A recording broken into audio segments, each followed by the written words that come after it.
Volume 2. Pode um mago matar um homem com magia? Perguntou Lord Wellington a Strange. Strange franziu o senho. Pareceu não gostar da pergunta. Creio que um mago poderia, admitiu. Um cavalheiro, jamais. 23. A Casa da Sombra. Julho de 1809. Num dia do verão de 1809, dois cavaleiros seguiam por uma estrada poeirenta no interior do condado de Veldt. O céu era de um azul intenso e brilhante, e abaixo dele a Inglaterra se estendia em esboços de sombras densas e reflexos brumosos riscados pela forte luz do céu. Um enorme castanheiro da Índia se curvava sobre a estrada, formando uma lagoa de sombra negra, e quando os dois cavaleiros a alcançaram, a sombra os engoliu de tal modo que nada restou deles, a não ser as vozes. E quando começará a pensar em publicar? Perguntou uma delas. Porque o senhor tem de publicar, sabe?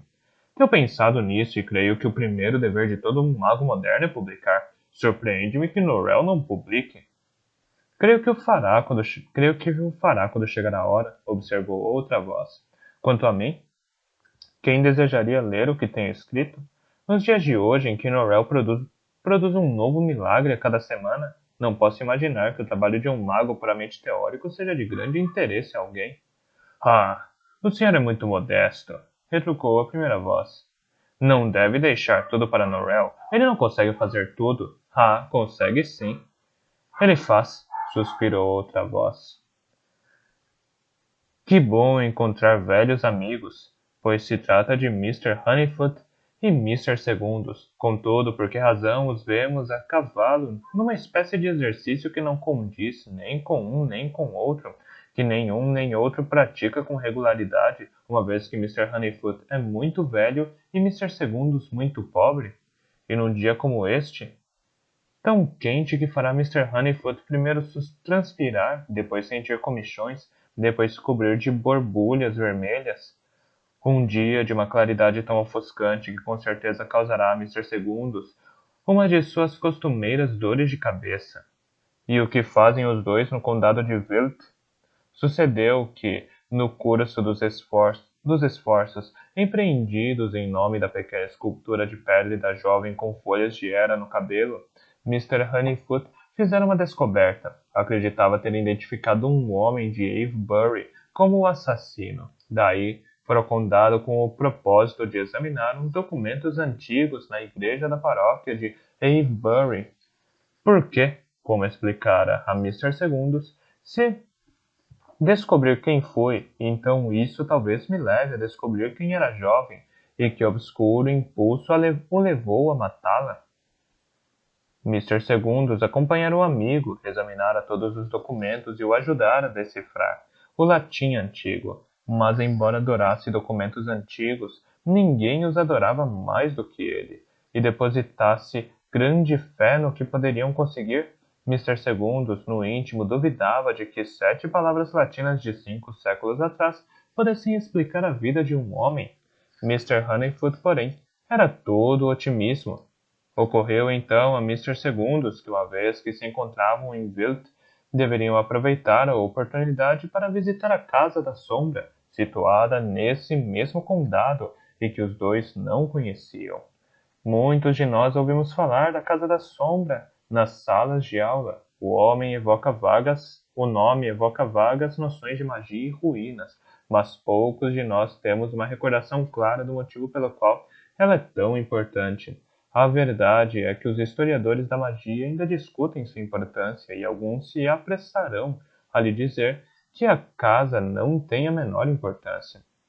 Nenhum grande acontecimento da história da magia inglesa teve lugar lá. Ademais, quanto aos dois magos que habitaram a casa, um era impostor e o outro uma mulher, atributos improváveis de se poder recomendar a magos cavalheiros e a historiadores cavalheiros dos anos recentes. Ainda assim, por 2 séculos, a Casa da Sombra ficou conhecida como um dos lugares mais mágicos da Inglaterra. Ainda assim, por 2 séculos, a Casa da Sombra ficou conhecida como um dos lugares mais mágicos da Inglaterra. Foi construída no século XVI por Gregory Absalon, mago da corte do rei Henrique VIII e das rainhas Maria e Elizabeth. Se medirmos o sucesso de um mago pela quantidade de magia que ele faz, então Absalom não era mago de modo algum, pois seus encantamentos raras vezes obtinham resultado. Se medirmos o sucesso de um mago pela quantidade de magia que ele faz, então Absalom não era mago de modo algum, pois seus encantamentos raras vezes obtinham resultado. Entretanto, se considerarmos a quantidade de dinheiro que o mago faz e a tomarmos como padrão de cotejo, então Absalom foi sem dúvida um dos maiores magos que a Inglaterra já teve, pois nasceu na pobreza e morreu muito rico. Uma de suas façanhas mais arrojadas foi persuadir o rei da Dinamarca a pagar um bom punhado de diamantes por um encantamento que, segundo Absalom, transformaria em água a carne do rei da Suécia. Claro que o encantamento nada fez, mas com o dinheiro que obteve por metade das joias, Absalom construiu a Casa da Sombra. Decorou-a com tapetes turcos, espelhos e vidros venezianos, e centenas de outros belos objetos. Quando a casa foi concluída, algo curioso aconteceu. Talvez tenha ocorrido, ou quem sabe nem ocorreu. Alguns estudiosos acreditam, outros não, que a magia que Absalom pretendera fazer para seus clientes manifestou-se espontaneamente no interior da casa. Numa noite enluarada de 1610, duas criadas olharam para fora por uma janela do andar superior e viram 20 ou 30 belas jovens e cavalheiros vistosos a dançarem em círculo no gramado. Em fevereiro de 1666, Valentine Greg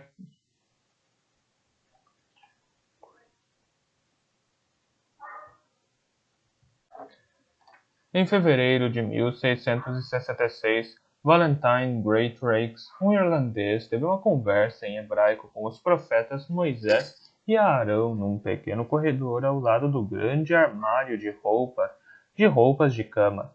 Em 1667, Mrs. Penelope Chelmorton, uma visitante da casa, olhou num espelho e viu uma menina de 3 ou 4 anos espiando de dentro dele.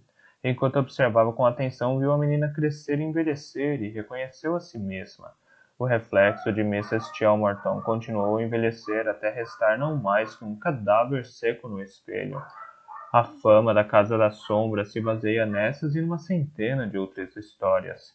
Absalom tinha uma filha chamada Maria. Ela nasceu na Casa da Sombra e nela morou a vida inteira, raras vezes se ausentando por mais de 1 ou 2 dias. Durante sua juventude, a casa foi visitada por reis e embaixadores, estudiosos, soldados e poetas. Mesmo após a morte do pai, as pessoas iam reverenciar o fim da magia inglesa, seu estranho e último florescimento às vésperas de seu longo ocaso. Mais tarde, à medida que os visitantes foram diminuindo, a casa se debilitou, começou a se deteriorar, o jardim se tornou selvagem. Mas Maria Absalom recusou-se a restaurar a casa do pai. Mesmo pedaços de pratos quebrados permaneceram intactos no chão. 40ª nota.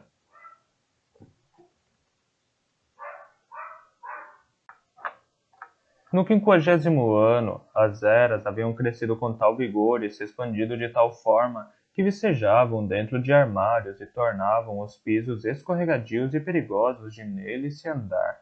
Os pássaros cantavam tanto dentro como fora de casa.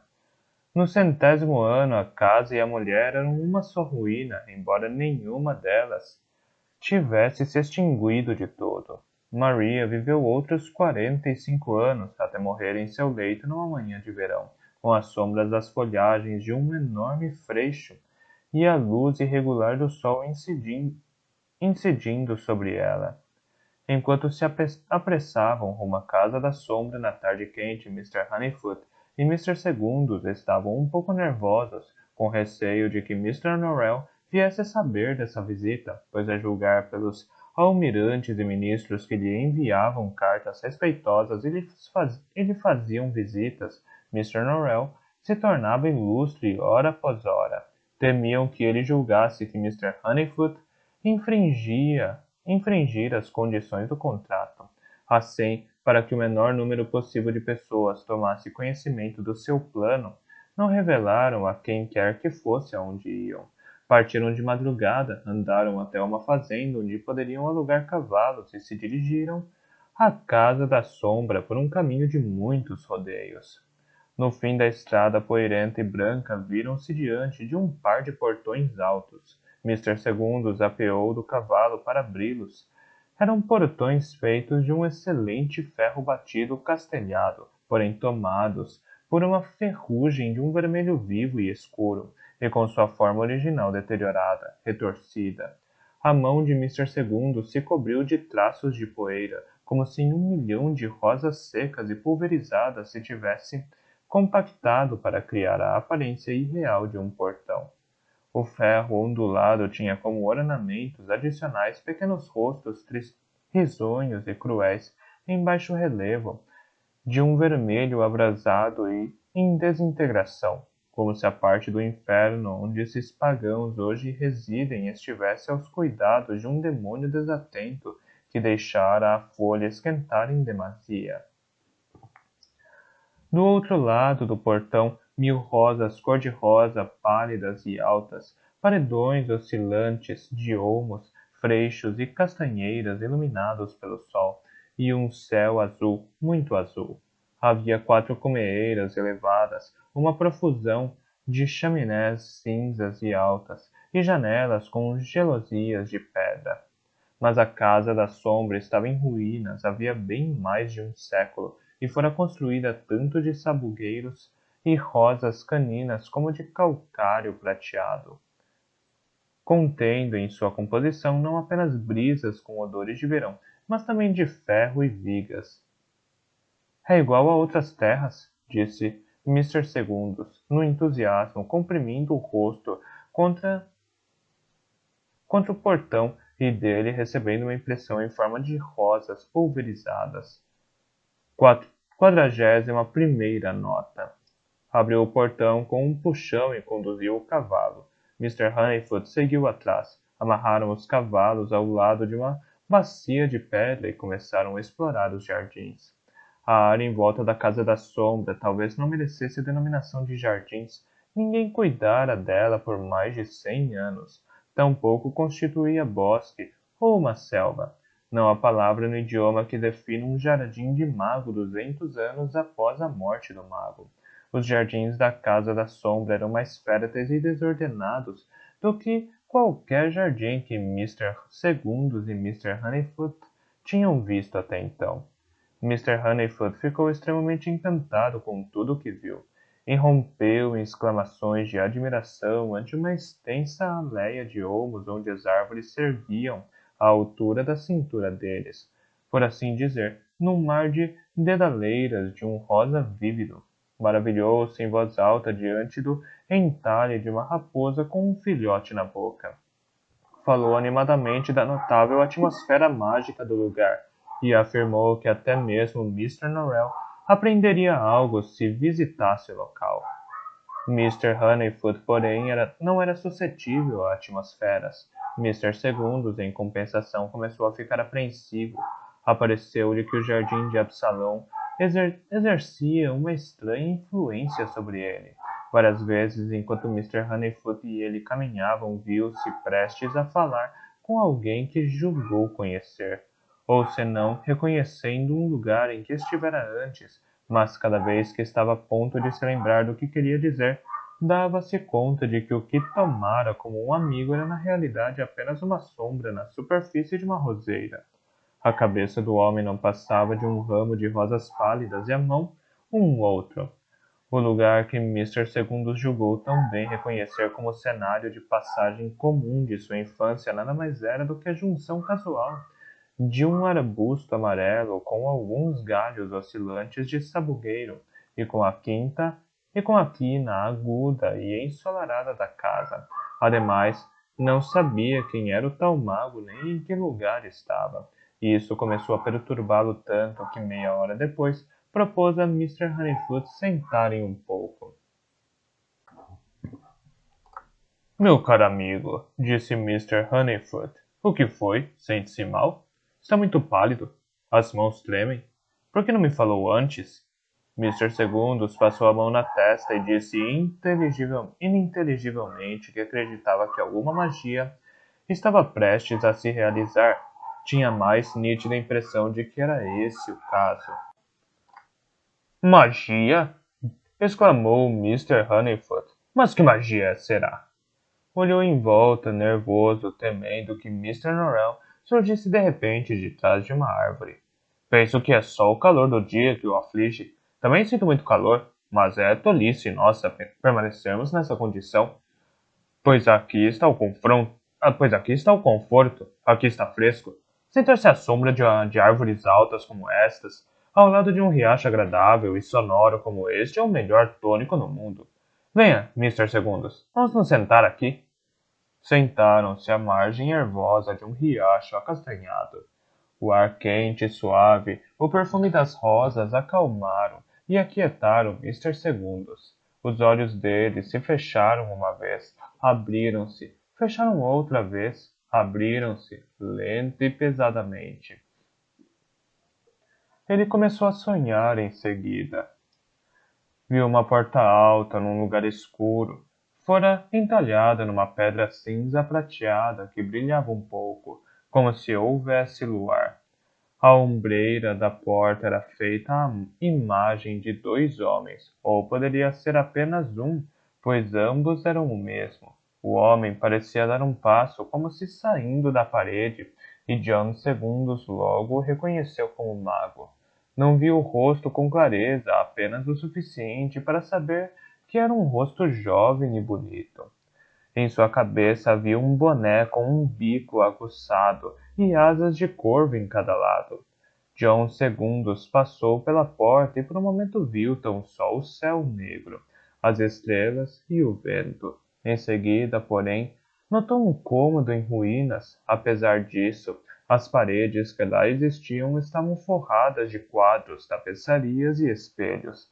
Mas as figuras nas tapeçarias se mexiam e conversavam entre si, e nem todos os espelhos proporcionavam reproduções fiéis do cômodo. Alguns pareciam refletir lugares diferentes. No fundo do cômodo, numa indistinta mistura de luar e luz de velas, uma mulher estava sentada a uma mesa. Usava um vestido de estilo antiquado e com uma quantidade de tecido bem maior do que John Segundos julgaria necessário ou mesmo possível numa única peça de roupa. Era de um azul intenso, antigo, estranho. Em volta do vestido, assim como outras estrelas, ainda cintilavam os últimos diamantes do rei da Dinamarca. Ela olhou para ele quando o viu se aproximar, pois dois olhos curiosamente oblíquos, mais afastados um do outro do que em geral se considera apropriado à beleza, e uma boca larga, curvada num sorriso cujo significado ele nem sequer poderia imaginar. O bruxuleio da luz das velas sugeria um cabelo tão avermelhado como o vestido era azul. De repente, outra pessoa entrou no sonho de John Segundos, um cavalheiro com trajes modernos. Um cavalheiro não pareceu nem um pouco surpreso. O cavalheiro não pareceu nem um pouco surpreso ante a dama vestida com requinte, embora um tanto fora de moda. Porém, pareceu bastante perplexo com a presença de John Segundos.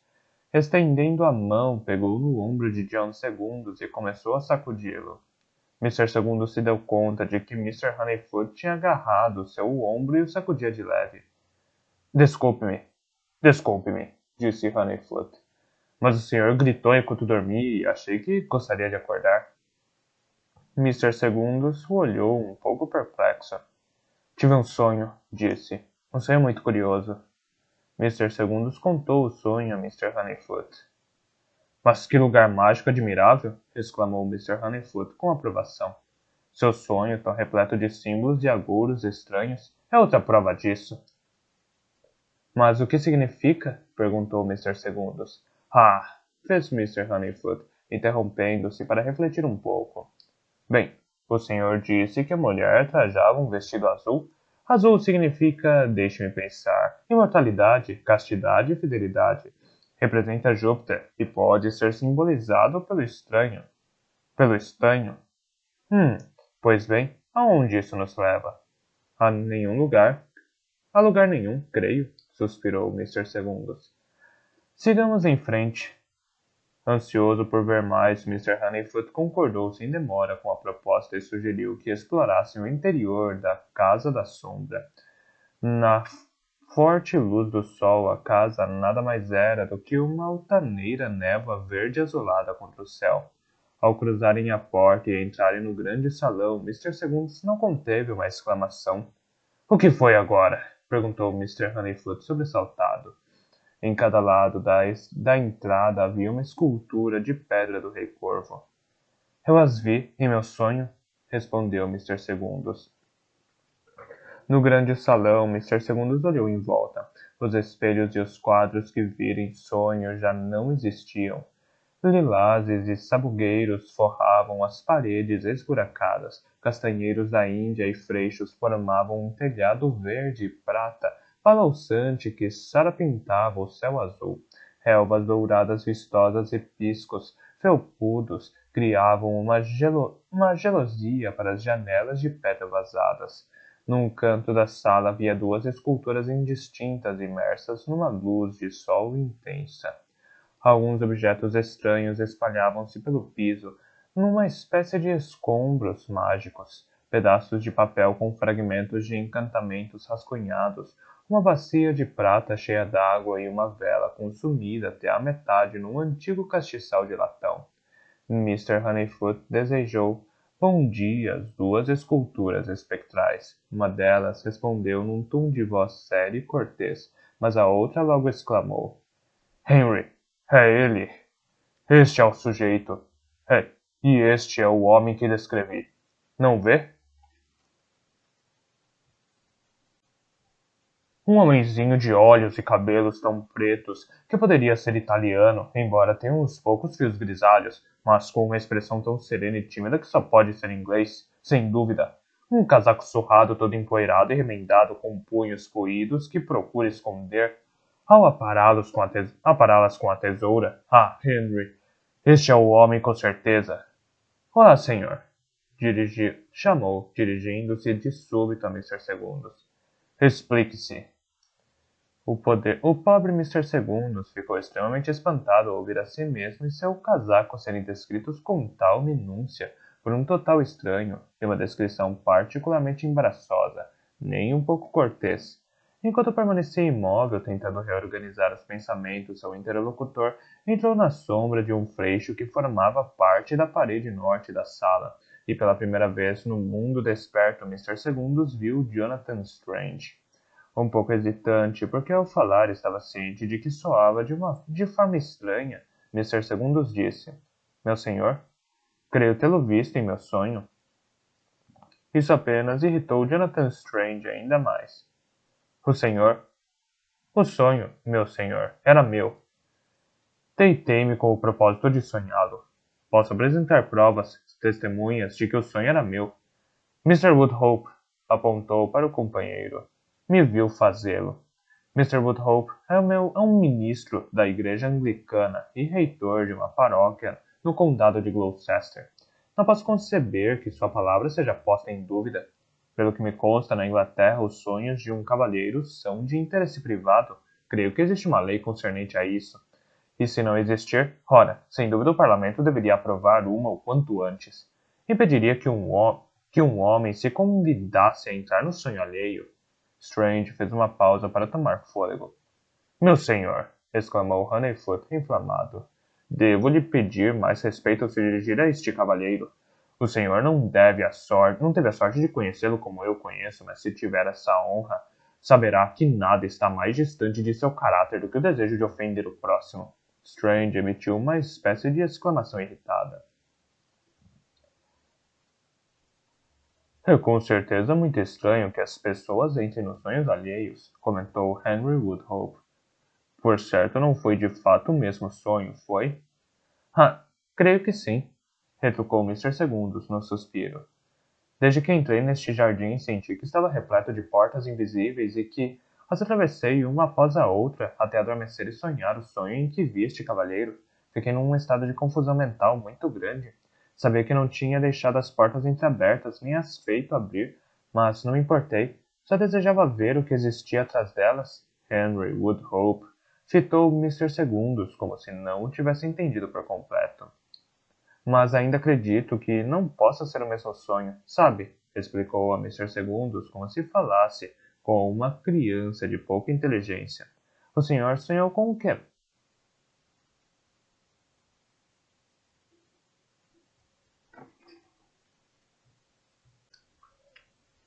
Mas ainda acredito que não possa ser o mesmo sonho, sabe? Explicou a Mr. Segundos como se falasse com uma criança de pouca inteligência. O senhor sonhou com o quê? Com uma dama de vestido azul, respondeu Mr. Segundos. Imaginei que fosse Miss Absalom. Claro que era Miss Absalom! Exclamou Strange com grande irritação, como se mal tolerasse ouvir a menção de algo tão óbvio.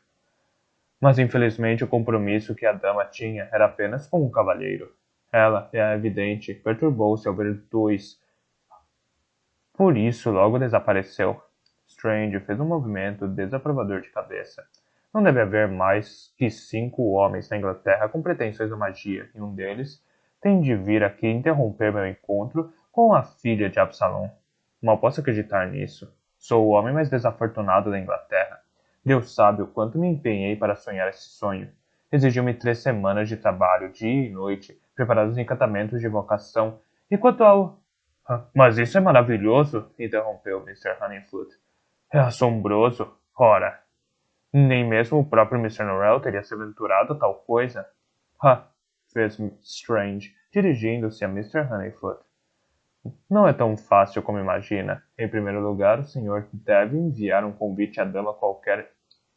O senhor deve enviar um convite à dama. Qualquer encantamento de invocação serve. Usei Ormskirk. 42ª nota. Claro que o maior problema foi adaptar Ormskirk para que Miss Absalom e eu chegássemos a meu sonho ao mesmo tempo. Ormskirk é tão impreciso que a pessoa invocada pode ir a qualquer lugar, a qualquer momento e pensar haver cumprido suas obrigações. Isso, admito, não foi tarefa fácil. Claro que tinha ouvido falar desses encantamentos, mas confesso que nunca de fato vi um. E por isso, sabe, vi-me obrigado a inventar o meu. Creio que é bastante medíocre, mas o que fazer? Meu Deus! Exclamou Mr. Honeyfoot. O senhor quer dizer que praticamente toda essa magia foi invenção sua? Bem, retrucou Strange. Quanto a isso, eu tinha Ormskirk. Baseei tudo em Ormskirk. Mas não teria sido Heather Grey uma base melhor do que Ormskirk? Perguntou Mr. Segundos. 43ª nota. Desculpe-me, não sou um prático da magia, mas Heather Grey sempre me pareceu mais confiável do que Ormskirk. Mesmo? Retrucou Strange. Claro, ouvi falar de Heather Grey. Há pouco tempo comecei a me corresponder com um cavalheiro no condado de Lincoln que diz possuir um exemplar de A Anatomia de um Minotauro, de Heather Grey. Mas, então vale a pena estudar Heather Grey?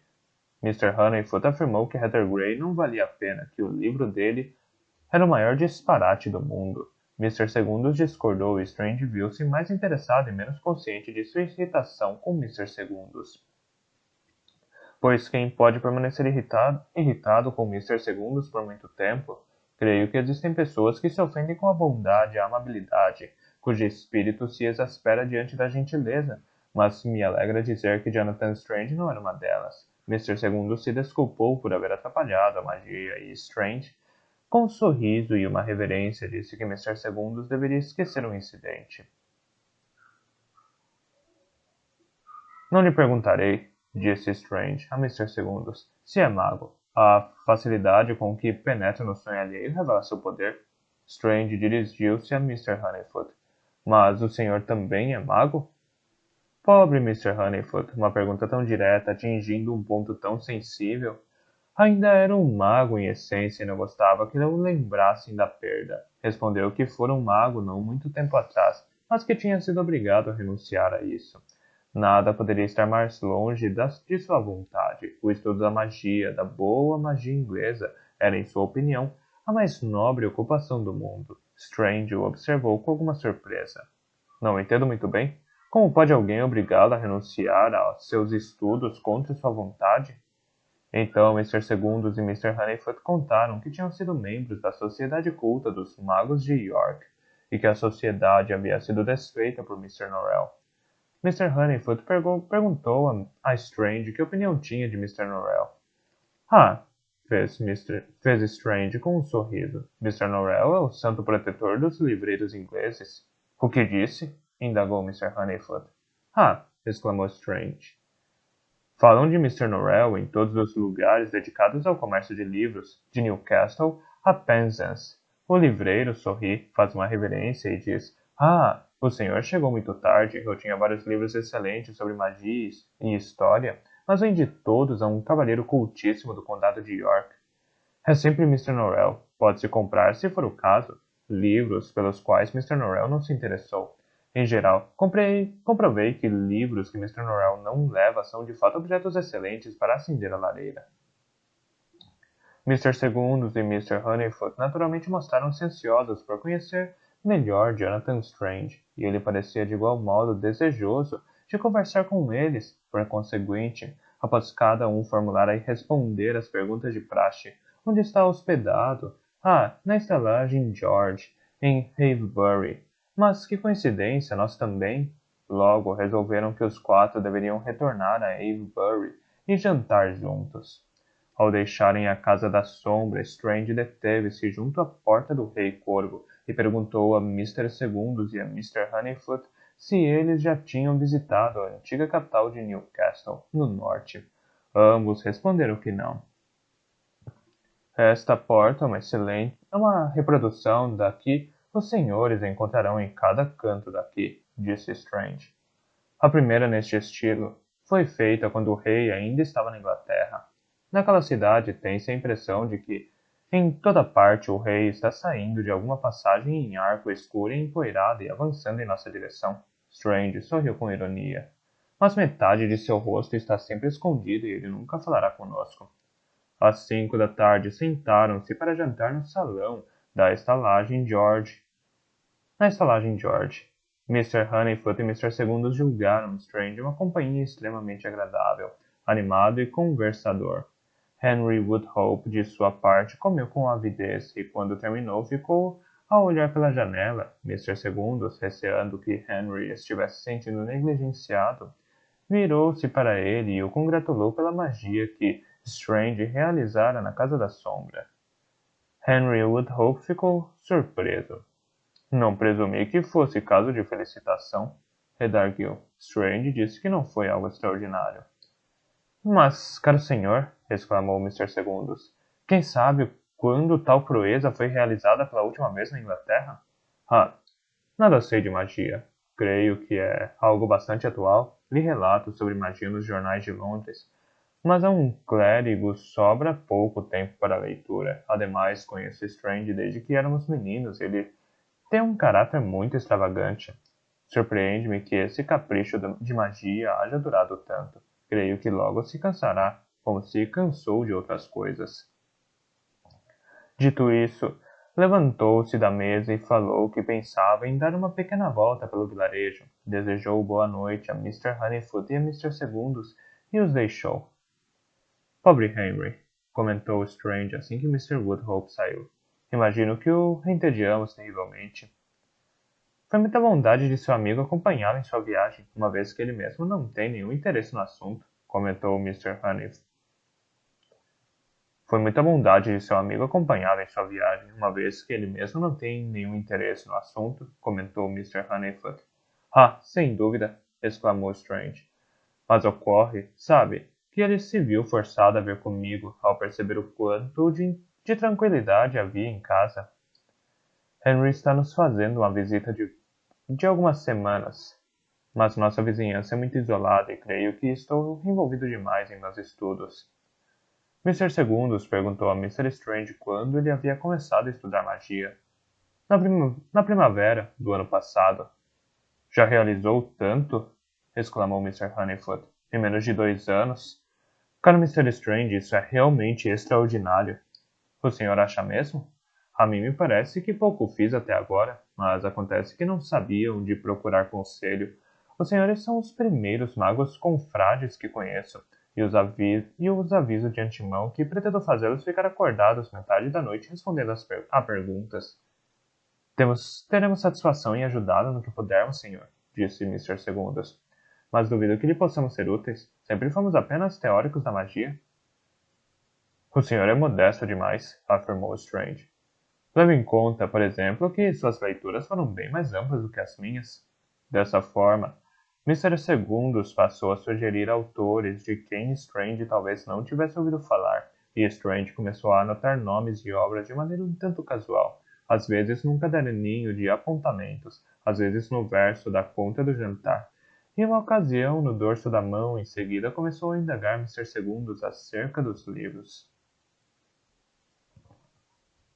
Dessa forma, Mr. Segundos passou a sugerir autores de quem Strange talvez não tivesse ouvido falar, e Strange começou a anotar nomes e obras de maneira um tanto casual, às vezes num caderninho de apontamentos, às vezes no verso da conta do jantar, e uma ocasião no dorso da mão.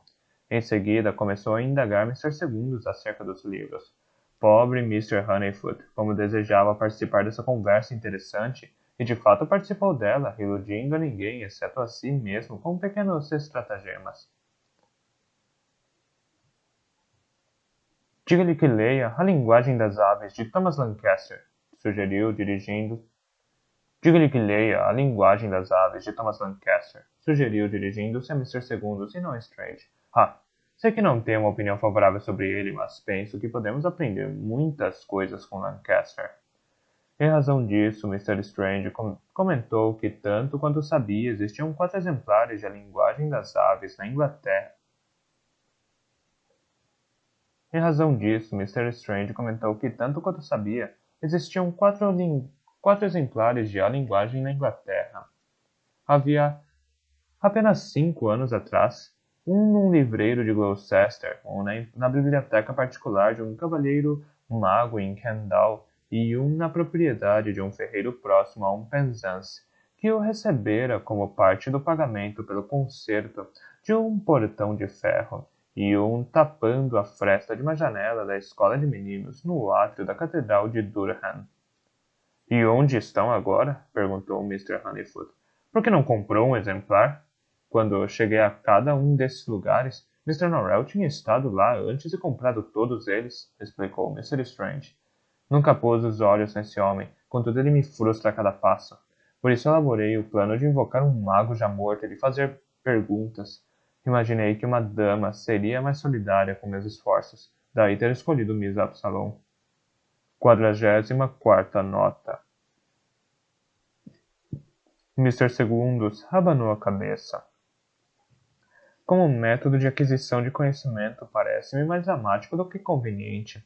Não concebe uma forma mais fácil? Afinal, na idade de ouro da magia inglesa, livros eram mais raros do que hoje, e ainda assim os homens se tornavam magos. Estudei histórias e biografias dos autores para descobrir como eles começaram, disse Strange, e me parece que naquela época, assim que alguém percebia possuir aptidão para magia, logo procurava a casa de um outro mago, mais velho e mais experiente, oferecendo-se como discípulo. 45ª nota. Pois então o senhor deveria se candidatar a assistente de Mr. Norrell, sugeriu Mr. Honeyfoot. Deveria mesmo. Sim, eu sei, acrescentou ao perceber que Mr. Segundos estava prestes a objetar. Mr. Norrell é um tanto reservado, mas que importa? Tenho certeza de que Mr. Strange saberá vencer a timidez dele. Apesar de todas as falhas de temperamento, Norrell não é tolo, e por certo, verá as enormes vantagens de ter um assistente como ele. Mr. Segundos tinha muitas objeções a esse plano, especialmente em virtude da grande aversão de Mr. Norrell a outros magos, mas Mr. Honeyfoot, entusiasmado e ansioso pelo arranjo, mal concebera a ideia e ela já se tornara o seu desejo predileto. não podendo imaginar qualquer contratempo. Admito, disse, que Norrell jamais nos viu, a nós teóricos da magia, com bons olhos, mas creio que se comportará de forma diferente perante o igual. Strange não pareceu de modo algum contrário à ideia. Tinha uma curiosidade natural de conhecer Norrell. Com efeito, Mr. Segundus não pôde evitar a suspeita de que ele já chegara a uma conclusão sobre o assunto e por isso Mr. Segundus foi pouco a pouco permitindo que suas dúvidas e objeções fossem sendo questionadas. Hoje é um dia formidável para a Grã-Bretanha, meu senhor, exclamou Mr. Honeyfoot. Veja só o que um único mago foi capaz de realizar. Pense no que dois poderiam fazer. Strange e Norrell. Ah, como soa bem. E Mr. Honeyfoot repetiu Strange e Norrell várias vezes, e de um jeito tão divertido que fez Strange rir muito. Mas, assim como muitas responsabilidades delicadas, Mr. Segundus era dado a mudar de ideia. Enquanto Mr. Strange estava diante dele, alto, sorridente e seguro, Mr. Segundus teve certeza de que o talento de Mr. Strange merecia o devido reconhecimento, com a ajuda de Mr. Norrell ou a despeito de Mr. Norrell. Na manhã seguinte, porém, depois que Mr. Strange e Henry Woodhope partiram, pensou em todos os magos que Mr. Norrell se esforçara para eliminar e começou a se perguntar se ele e Mr. Honeyfoot não tinham induzido Strange a um erro. Não consigo deixar de pensar, disse, que deveríamos ter nos esforçado mais para alertar Mr. Strange sobre a prudência de evitar Mr. Norrell, em vez de incentivá-lo a procurá-lo. Deveríamos tê-lo aconselhado a se ocultar dele, mas Mr. Honeyfoot não entendeu muito bem a observação.